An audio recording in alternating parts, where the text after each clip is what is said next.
Right now, the woman who was with Dontae Morris the night police say he killed two of their officers is out of jail and making her way home. Our Ellen McNamara was there the moment Cortnee Brantley walked out of the Orient Road jail just a couple of hours ago, and now she's live outside the family's home. But Ellen, apparently this is a long process from jail to home, isn't it?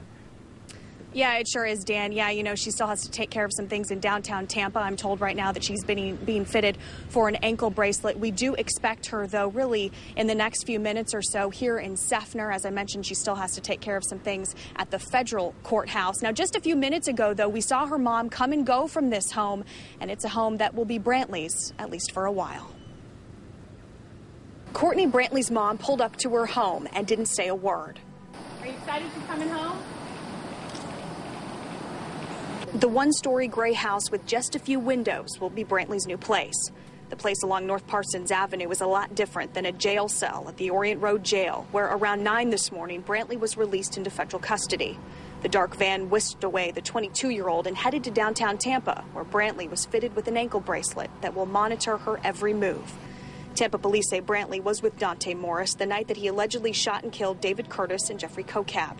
Court documents say after the shooting, Brantley sped off and ran over one of the officers. Despite everything, though, her longtime friends are still her friends. I feel bad for what happened, but at the same time, you can't really point a finger at Cortnee because she was at the wrong place at the wrong time.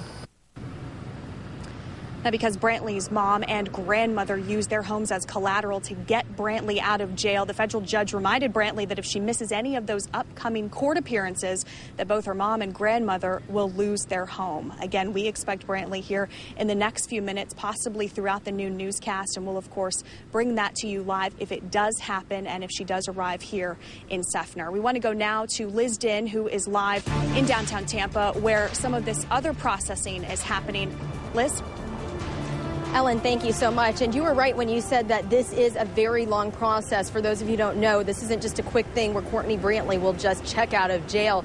In fact, we've been here for so many hours, and I can tell you we just saw her moments ago getting out of the federal courthouse right here behind me, but she still has a few procedural things to get to before she can actually head home. And it was 30 minutes ago that we saw her leaving the steps of federal courthouse, where she had to be first processed by U.S. Marshals, and that was right after a judge signed that official release. She was wearing a blue baseball cap. She walked with her lawyer and her grandmother. No one had any comments for reporters. In fact, her lawyer, Grady Irvin, said, quote, "She's not answering any questions, so don't waste your time."